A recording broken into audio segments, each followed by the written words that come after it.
말씀 교도하겠습니다. 오늘은 3월 16일 토요일 아침입니다.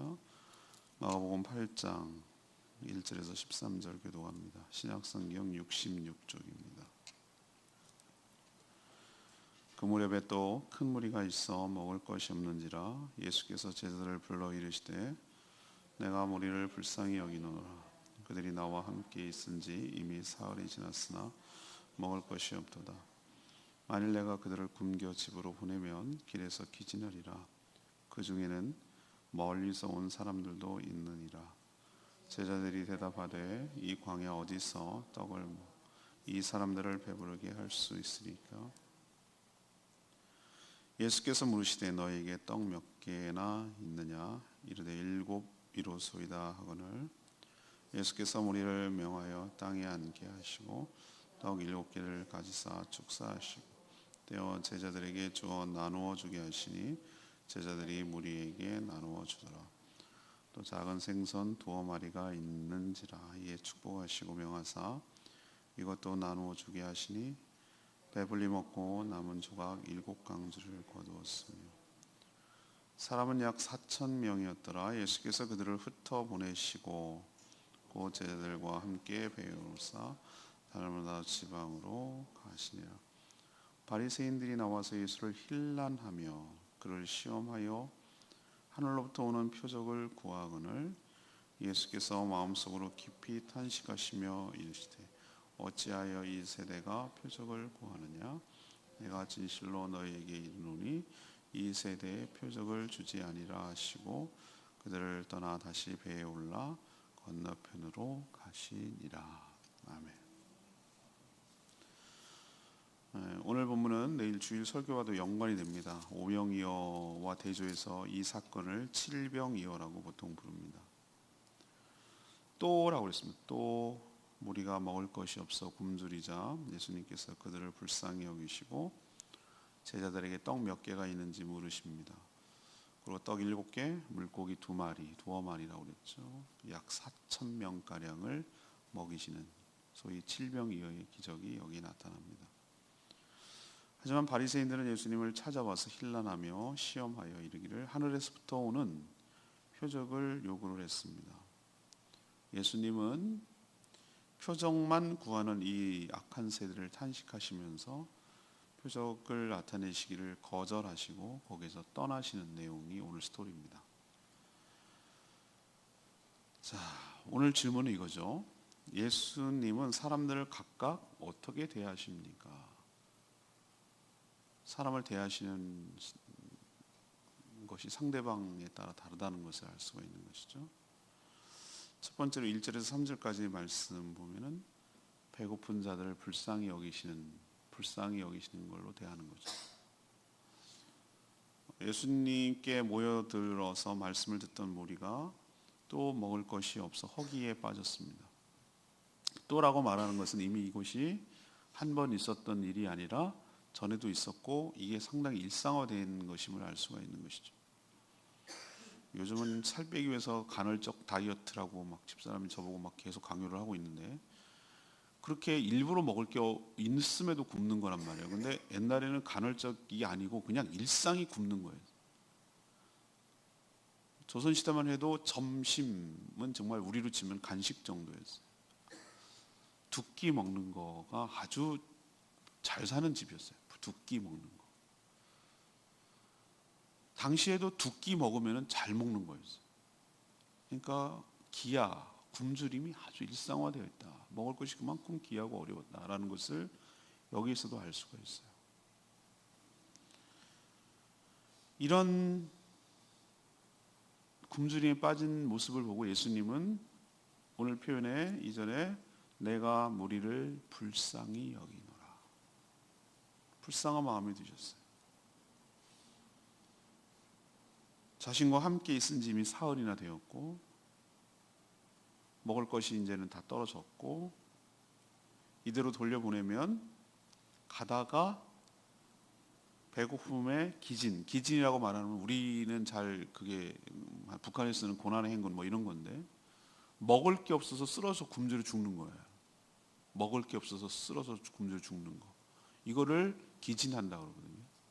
사람이 무슨 뭐 혈압 때문에 쓰러진다, 뭐 심장마비 때문에 쓰러진다, 그런 건 있을 수 있는데 배고픔에 쓰러진다? 참 이게 정말 안쓰러운 거죠. 사람이 배고픈 걸 그냥 넋놓고 바라봐야 되는 부모 심정이 제일 힘들다고 하던데, 그 기진이라는 게 그거예요. 우린 잘 쓰지 않아요. 배고픔에 쓰러지는 거예요. 그리고 무리 중에는 멀리서 온 자들도 있느니라. 그러니까 집에 가까이 가서 먹을 수 있는 형편이 아니에요. 가다가 지금도 굶어서 3일 동안 있는데 저쪽 갔다가 그냥 정말 쓰러질 수도 있는, 이런 사실을 보고 불쌍히 여겼다고 그랬습니다. 생각해 보세요. 예수님께서 꼭 이들을 먹여야 될 책임이 있는 겁니까? 뭐 빚졌습니까? 이들은 예수님이 좋아서 말씀 듣고 고침받고 뭐 이러려고 자발적으로 모여들었으니 사실은 자기가 자기 먹는 문제를 굶든지 먹든지 책임져야 되는 거 아닌가? 우리가 생각하면, 우리 인간적으로 생각하면 냉정하게 얘기하면 그런 거잖아요. 그죠? 하지만 당시 끼니를 챙겨 먹을 정도로 부유한 사람이 없는 모습을 보고 하나님이신 예수님은 불쌍히 여겼다, 그 말이에요. 예수님은 이렇게 굶주림이 일상화되어 있는 자들의 형편을 잘 알고 계셨기 때문에 긍휼히 여겨주신 것이죠. 그래서 자신을 찾아온 자들, 자신과 함께 있었던 이 자들을 돌려보내기 전에 배불리 먹이시고 돌려보내는 것을 알 수가 있습니다. 지금도 예수님은 동일한 마음으로 우리를 대하시는 줄로 믿습니다. 오늘 질문이 예수님은 사람들을 어떻게 대하십니까? 라고 물어요. 우리가 이제 배고픔지는 않아요. 아무리 가난해도 먹기는 살아요. 우리나라 그 정도는 됐어요. 소득이 뭐 3만 불이 넘었다고 뭐 수치상으로는 그러지만, 그래도 적어도 먹지 못하는 일은 없잖아요. 그죠? 어떻게 사느냐의 문제긴 하지만 먹지 못하는 경우는 없어요, 이제는. 그렇지만 다른 것이 많이 결핍되어 있어요. 다른 것에 굶주려 있어요. 가장 굶주려 있는 것이 뭐냐면은 사랑이 나는 결핍됐다고 생각해요. 사랑받지 못해서 사랑을 찾아서 이리저리 막 방황하고 그렇게 살아가는 사람이 너무 많아요. 굶주렸어요. 누가 자신을 사랑해 주질 않아, 진심으로. 사람이 사랑해 주실 수가 없는, 사람의 사랑은 한계가 있는데 이게 사랑해 줄까 저렇게 사랑해 줄까, 그리고 그게 가짜 사랑을 사랑이라고 그러고 찾아다니는 경우가 많아요. 영적으로 보면은 3일 이상이 굶는 것이 너무 일상화적으로 일어나고, 주님이 우리를 보시고 어떻게 여기시는가? 불쌍히 여기셨어요. 불쌍히 여기셨어요. 그들의 배를 채워주시고 그들의 결핍을 채워주시고 먹이시고 그들의 필요를 채워주시는 긍휼과 사랑이 많으신 하나님이신 줄로 믿습니다. 이게 바로 예수님이 배고픈 자들을 대하는 태도예요. 두 번째 얘기하고 싶은 것은 4절에서 10절까지 말씀이에요. 부족한 자이지만 함께 일하시는 것을 볼 수 있어요. 오병이어 기적 그리고 칠병이어의 기적은 닮은 듯 보이라 좀 달라요. 칠병이어의 기적 오늘 보니까 예수님이 처음부터 주도적으로 말씀하시는 걸 볼 수 있어요. 저는 정말 기가 막힌 것은 이 제자들의 태도 그리고 반응이에요. 이들은 이미 오병이어의 기적을 경험했어요. 내일 설교 월요일 날 본문이 그거예요. 월요일 날 우리가 지난 월요일 날 묵상한 본문이 오병이어의 기적에 관련된 거예요. 그리고 토요일 날이 또 칠병이어고, 그래서 내일 두 가지를 합쳐서 이 얘기를 할 건데, 이미 제자들은 오병이어의 기적을 경험했단 말이에요. 자기가 직접 다 현장에 있었고 나눠줬고. 그런데 지금 비슷한 상황이잖아요. 여전히 굶주림에 있고 사람들은 모여 있고 이런 상황이에요. 그리고 예수님이 묻잖아요. 내가 불쌍히 여기노라. 이렇게 하면서 그 말의 뉘앙스 아시죠? 얘네들 좀 뭔가 챙겨서 보내야 되지 않을까라는 의미잖아요. 근데 제자들은 이런 비슷한 상황임에도 여전히 뭐 없는 소리 합니까? 믿음 없는 소리 하는 거예요. 믿음 없는 소리. 우리는 합리적인 말이라고 말하는데 그게 믿음 없는 소리거든요. 다른 말은. 우리는 이 두 싸움을 굉장히 많이 합니다. 내면적으로. 저도 굉장히 많이. 저는 어느 쪽에 가까우면 전 제자 쪽에 가까운 사람이에요. 제가 아무리 막 하려고 저는 굉장히 제자 쪽에 가까워. 그것 때문에 제가 힘들어하고 어려워요. 무슨 회의를 하거나 뭐 이렇게 뭐 노예 목사님들하고 얘기하고 그런 거 보면은 정말 저분은 진짜 목사님 같다. 내가 생각해도. 근데 나는 꼭 제자들 쪽 같아. 그래서 내가 어떨 때는 좀 비참할 때가 있어요. 저는 굉장히 이게 계산적이란 말이 좀 너무 싫고 그런 말 쓰기는. 아무튼 말이 맞는 얘기를 해야 돼. 타당한 말을 해야 설득을 하지. 안 되는데요. 이 말이 안 되는데. 전 이럴까봐 내가 얼마나 마음이 힘든지 몰라요. 제가. 근데 제가 거꾸로 지금 말씀을 전할 때는 그러면 안 된다고 얘기해야 되는 내 자신이 어떨 때는 힘들 때가 있어요. 근데 이미 경험했잖아요, 한번. 처음이 아니잖아요. 오병이의 기적을 경험했는데도 이런 태도를 보일 때 예수님 입장에서 한번 생각해 봤어요. 얼마나 답답할까. 얼마나 정말 속상할까. 이런 생각을 하는 거예요. 제자들 뭐라고 그랬습니까? 4절에. 이 광야에서, 광야라는 것은 빈들을 말하는 거죠. 이 광야, 이 허벌판에서 어디서 이 많은 사람들을 떡을 또 얻어올 거며 어떻게 이 많은 사람들 또 먹일 수가 있겠습니까? 그 돈은 또 어디서 날 거며 돈이 쓴들 어디서 이걸 사오며 뭐 이런 얘기죠.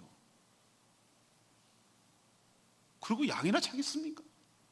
이런 얘기. 이거를 다시 예수님께 되물어요. 처음이라면 그럴 수 있어요. 하지만 이들은 여전히 주님을 온전히 신뢰하지 못하고 있구나라는 생각이 드는 거예요. 여러분이 예수님이라면 어떻게 하겠어요? 어찌하여 그렇게 믿음이 없냐 이렇게 책망하시지 않겠어요? 됐어 그만하자. 니네들하고 무슨 얘기를 하겠냐 뭐 이렇게 나오실 것 같아요. 그런데 그렇게 따지고 야단치기에는 지금 굶주리고 있는 사람들이 다 보이고 있어요. 그래서 예수님은 한심하게 보이는 이 제자들을 책망하지 아니하시고 그들이 이미 가지고 있는 것이 무엇인지를 물으셨어요. 그랬더니 떡 몇 개라고 그랬죠? 7개가 있습니다 라고 이렇게 얘기를 합니다. 그리고 물고기도 2마리 있습니다 이렇게 얘기합니다. 이거를 취하셔서 축사하시고 떼어서 제자들에게 나누어 주도록 하셨습니다. 제자들은 예수님의 손에서 받아 무리에게 나누어 주었는데 4,000명이나 먹고도 뭐 했습니까? 7강줄이나 남았다. 충분히 먹였다. 오늘 첫 번째는 누굽니까? 무리예요, 무리. 굶주림에 빠진 무리를 주님은 불쌍히 여기시는 걸로 대하고 여전히 자신을 온전히 신뢰하지 못하고 여전히 합리적인 사고방식으로 인해서 주님을 제대로 믿지 못하는 제자들을 책망하지 아니하시고 이런 연약한 자이고 이렇게 부족함에도 불구하고 그들을 여전히 붙들어서 사용하시고 함께 사역하시는 주님이신 줄로 믿습니다. 우리가 그렇다는 거예요. 제가 그래요. 제가 하나님이 여전히 부족하고 연약하고 참 어떨 때는 목회자 자질도 없는 것 같고 막 어떨 때는 제 스스로 생각할 때 참 그럴 때가 있어요. 제가 한심스럽게 보일 때가 있어요. 저 자신도 한심스러운데 주님 보시기에 어떻게 한심스러울까 이런 생각이 들 때도 있어요. 제가. 그런데도 중요한 건 뭐냐면 이렇게 부족하고 제가 잘나서가 아니라 부족하고 연약하고 모자라고 그럼에도 불구하고 하나님께서 내치지 아니하시고 버리지 아니하시고 저같이 부족한 자를 그래도 주의 일을 하는데 써주시고 함께 일하게 하시고 동역하시고 동참하게 해주시고 그런 은혜가 저에게 매일매일 있는 줄로 믿습니다. 이것도 이 은혜지 무슨 배고픔만 은혜입니까? 너 아니면 없냐? 됐어. 너네랑 내가 어떻게 일을 하겠냐? 새로 뽑자 제자 이렇게 하지 아니하시고 그래도 속이 터지겠지만 답답하겠지만 그래도 사용하시는 그 하나님의 은혜가 너무 크더라 이 말이죠. 여러분도 감사하며 사시기를 간절히 바랍니다. 제발 교만한 게 뭐냐 하면은 나 아니면 이거 정말 큰일 날 일입니다. 큰일 날 일이에요. 늘 겸손한 마음으로 겸허한 마음으로 나 같은 자를 써주시는 하나님의 은혜에 감사함으로 그렇게 살아가는 저와 여러분 되기를 소망합니다. 세 번째 얘기는 11절에서 13절까지 말씀인데요. 불신하는 자에게는 단호하게 대하시는 것을 알 수 있습니다. 예수님이 전에 그 바리새인들의 위선, 외식에 대해서 책망하신 적이 있죠. 기억나십니까? 그 정결예법, 손 씻는 문제를 가지고 엄청 논쟁을 많이 하고 한참 싸운 것을 알 수 있어요. 이에 이제 좀 악감을 가지고 있던 바리새인들이 예수님께 나와서 찾아와서 뭐 합니까? 힐난했다 그랬어요. 힐난이란 말은 우리 그 일상 용어로 거의 쓰지 않아요. 힐난, 이거는 나중에 성경을 바꿔야 돼요. 우리 이제 다음 세대들은 힐난을 몰라요. 저도 이 말을 용어를 잘 쓰지는 않기 때문에. 힐난은 제가 사전을 찾아보니까 그러니까 트집을 잡고 생트집을 잡고 지나치게 따지는 것, 이것을 힐난이라고 불러요. 또 시험했다고 그랬어요. 예수님을 시험하려고 뭐라고, 이거는 그러니까 의도적이라는 거예요. 그러니까 정말로 믿기 위해서 그런 것이 아니라, 시험이라는 건 뭐죠? 그 흔들려고 뭐라고 그랬습니까? 하늘로부터 오는 표적을 요구했어요. 하늘로부터 오는 표적이라는 게 무엇입니까? 당신이 하나님이 보낸 분이라는 것을 증명할 수 있는, 하나님만이 할 수 있는, 이건 하나님이 했다고밖에 모든 사람이 인정할 수밖에 없는 그런 독특한 뚜렷한 하나님의 기적, 이것을 요구했다는 거예요. 이게 바로 하늘로부터 오는 표적이에요. 우린 표적 그러면 타겟이라고 생각하지만, 이 성경에서 나오는 이 표적은 그런 의미예요. 어떤 표신하는 기적, 이런 것을 말하는 거죠. 그런데 이들의 주장이 벌써 틀려 먹었다라는 걸 어떻게 알 수 있냐면은, 이미 이런 표적은 여러 차례 충분히 보였어요. 충분히 넘칠 정도로 보였어요. 표적이 부족하지 않아요. 방금 직전에 있는 칠병이어의 기적은 표적 아니고 뭐겠습니까? 뭘로 물고기 7개, 아니 보리떡 2개, 7개와 물고기 7마리로 2마리로 어떻게 4,000명을 누가 그걸 먹일 수가 있습니까? 이게 한두 번이 아니라 5병의 기적은 뭐라고 설명하시겠습니까? 그 전에도 수많은 질병이 걸린 자들을 고치시고 귀신 들린 자를 내쫓은 것은 뭐라고 설명하시겠습니까? 자기들은 털끄다라도 할 수 없는 것임을 자기들이 경험도 했고 들었음에도 불구하고 끊임없이 표적만 구하는 이들의 태도가 틀렸다 이거예요. 믿지 않으려고 그러는 거예요. 죄로 인한 인간의 결핍을 불쌍히 여기시고 하늘의 양식으로 그들의 필요를 채우시는, 이것이야말로 예수 그리스도가 메시아임을 입증하는 뚜렷한 표적인 줄로 압니다. 각종 병자를 고치시고 귀신을 회복시켜준 것, 이게 바로 이사야가 예언한 그 메시아가 나타났을 때 일어난 일이란 말이에요. 이게 바로 표적이 아니고 뭐겠습니까? 뭘 더 바랍니까? 예수님은 12절에 마음속으로 뭐 했습니까? 깊이 탄식하시고 뭘 탄식하셨습니까? 이들의 완악한 마음, 악한 마음, 악의적인 마음, 여전히 표적을 보여줘도 믿지 않고 끊임없이 표적만 구하는, 불신하려는,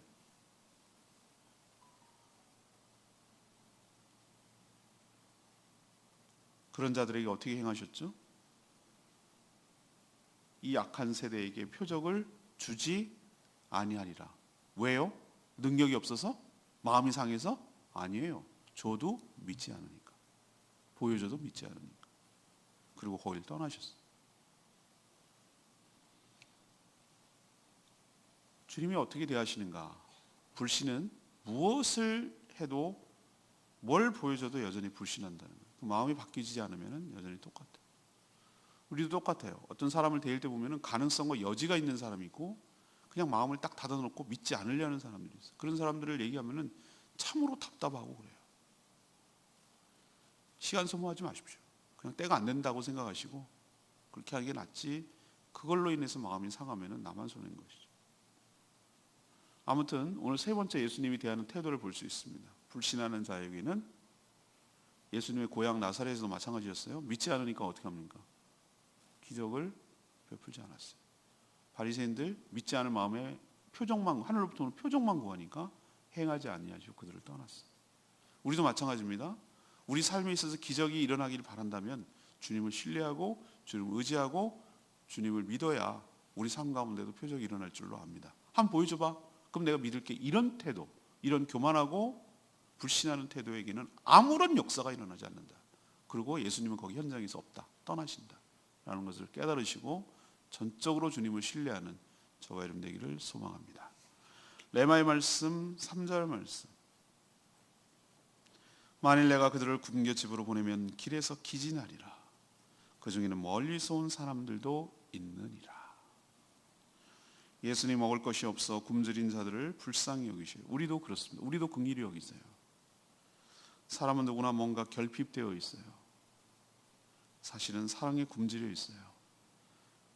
주님께서 이 모든 것들을 책임져야 될 이유는 사실 없어요.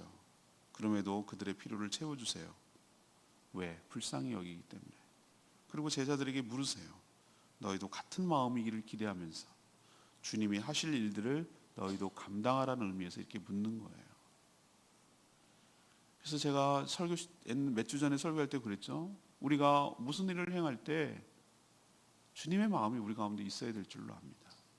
그게 바로 긍휼의 마음이고 아버지 하나님의 마음인 줄로 믿습니다. 어떤 마음? 긍휼히 여기는 마음, 불쌍히 여기는 마음. 어차피 주님이 하세요. 너희들이 하란 뜻 아니에요. 너희들은 주님의 일을 거둘 뿐이에요. 같이 거들고 행할 뿐이에요. 능력의 원천은 제자들에게 있지 않아요. 제자들은 주님의 주신 것 가지고 나누고 섬기고 그럴 뿐이에요. 주님은 그걸 원하시는 것이지 너네 보고 만들어 갖고 와, 무슨 조폭 두목처럼 해갖고 와, 만들어 갖고 와, 이런 식으로 주님이 요구하지 않아요. 어차피 기적의 원천은 하나님이 하셔요. 우리는 뭐합니까? 믿고 거들어서 행하고 그것이 파장이 일어나듯이 영향력이 끼치도록 축복의 통로로 쓰임받기를 원하시는 것이지 우리 보고 복을 만들어내고 우리 보고 사랑을 만들어내려는 거 아니에요. 그러나 이조차도 존귀하게 쓰임을 받는 것이기 때문에 하나님을 의지하는 자, 하나님을 신뢰하는 자에게 이것도 가능한 것이지 불신하는 자에게는 아무런 역사가 일어나지 않는다고요. 그러니 우리가 정말로 하나님께 굴며 간구하고 기도해야 될 것은 하나님 아버지의 마음을 저희 마음 가운데 부어주시기를 원합니다. 다른 사람을 대할 때 긍휼히 여기는 마음이 생기게 하여 주시옵소서. 그냥 불쌍히 여기는 마음이 생기게 하여 주시옵소서. 저 사람을 상대를 봤을 때 정죄하고 판단하고 원인 분석하고 왜 저래? 왜 저렇게밖에 못 살아? 왜 저렇게 반응해? 아니 사람이 왜 저래? 뭐 이런 식으로 분석하고 하는 것은 세상 사람들이 더 잘해요. 그걸 몰라서 못하는 게 아니에요. 예수님이 하나님께서 우리를 딱 스캔하면은 세상 사람보다 더 스캔 잘해요. 얼마나 부족하고 얼마나 결핍되고 얼마나 악한지 잘 알아요. 아시면서 불구하고 그런 마음으로 우리를 바라보지 아니하시고 그냥 불쌍히 여기시는 거예요. 오죽하면 저렇게 살겠나. 우리가 사람을 대할 때 이 마음이 부족한 것 같아요. 하나님께서 예수님이 제자들에게 했던 이 말 잘 생각하시고 우리도 그 동일한 마음을 가지고 주님의 손발이 되어서 주의 사역을 잘 감당하는 저희와 저희 교회 되기를 소망합니다. 저는 이게 잘 사는 거라고 생각해요. 오늘 질문이 뭐였습니까? 예수님은 사람들을 각각 어떻게 대하십니까? 이것이 오늘의 질문이거든요. 첫 번째는 뭡니까? 결핍되고 배고프고 부족한 자들의 필요를 불쌍히 여기셔서 채워준다는 거. 이게 첫 번째 태도고 대한 태도고요. 두 번째는 뭐합니까? 여전히 불신하고 믿지 못하고 믿음이 부족한 제자들을 붙들고 여전히 계속 사용하시고 써주신다는 거고요. 세 번째는 뭐합니까? 표적만 구하는 이 바리새인들을 불신하는 자들은 단호하게 대하고 거기를 떠나신다는 거고. 우리는 어디에 해당되는지 또 우리가 어떻게 대해야 되는지 오늘 말씀을 통해서 답을 얻고 살아가게 되기를 간절히 바랍니다. 오늘 말씀 붙들고 기도하기 전에 729장 찬양지 부르고 기도하겠습니다.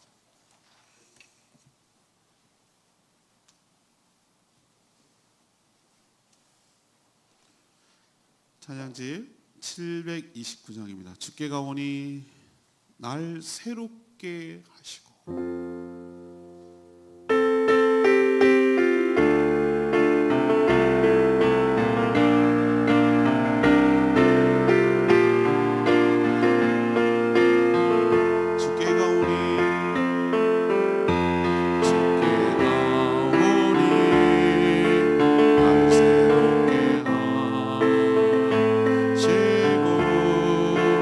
주의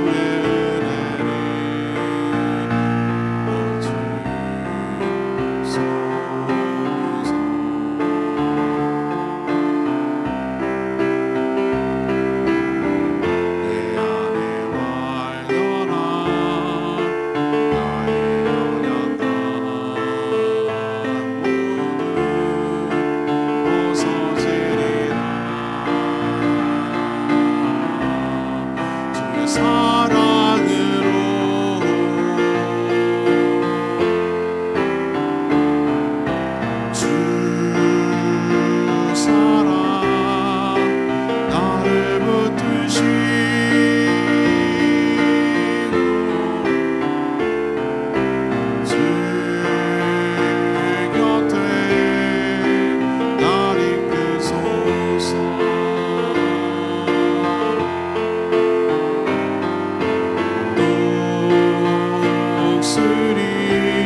끊임없이 기적을 요구하고 표적을 요구하는 우리의 불신의 마음이 있어요.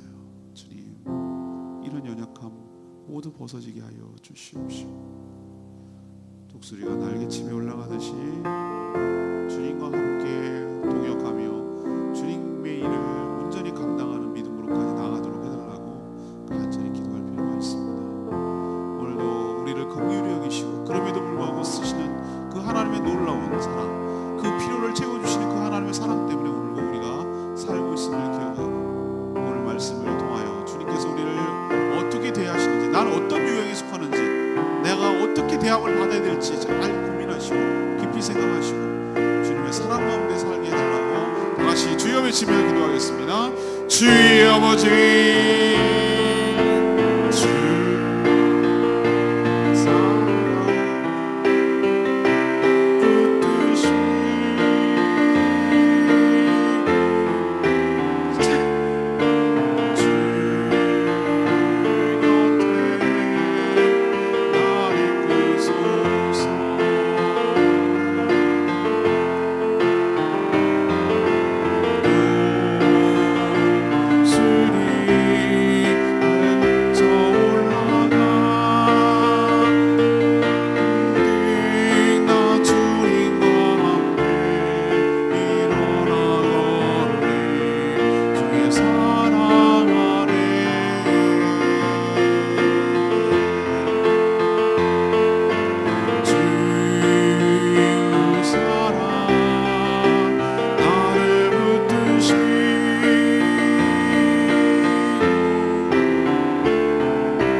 하나님, 저희도 굶주려 길에서 쓰러질 그런 자들이었으나 우리를 불쌍히 여기셔서 우리를 배불리 먹이심으로 우리의 필요를 채워주신 줄로 압니다.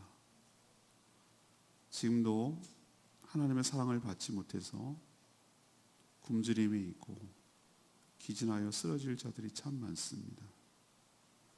우리가 가진 것을 주님께 내어드릴 때 하나님의 놀라운 기적이, 역사가 시작될 줄 믿습니다. 여전히 믿음이 부족하고 연약한 저희들이지만 그래도 내치거나 버리지 아니하시고 여전히 불러 사용하여 주시니 참으로 감사합니다. 저희에게 바리새인 같은 모습이 없는지 늘 살펴보게 하여 주시옵소서. 믿을 마음이 전혀 없으면서 기적과 표적만 구하는, 눈요기와 호기심만 채우려는 그런 종교인 바리새인으로 전락하지 않게 하여 주시고, 순전한 마음으로 온전히 믿고 주님을 의지하며 주님의 동역자가 되어 살아가는 저희 되도록 복내려 주시옵소서. 오늘도 말씀 붙들고 간구하고 기도하는 모든 심령들마다 주님께서 축복하시고 그 부르짖는 간구를 응답하여 주시고 간구하고 기도하는 것보다 더 풍성한 은혜로 충만하게 채워주시기를 원합니다. 기도조차 못하는 자들 대신하여 중보기도할 때 응답하여 주시옵소서. 거룩한 주일을 준비하는 모든 손길을 하늘의 복으로 채워주시고 하나님께서 하늘의 상급으로 갚아주시며 잘하였도다 착하고 충성된 종아, 네가 적은 일에 충성하였으니 주인의 즐거움에 참여할지어다. 이 축복을 받아 누리는 저희 모두가 되게 하여 주시옵소서.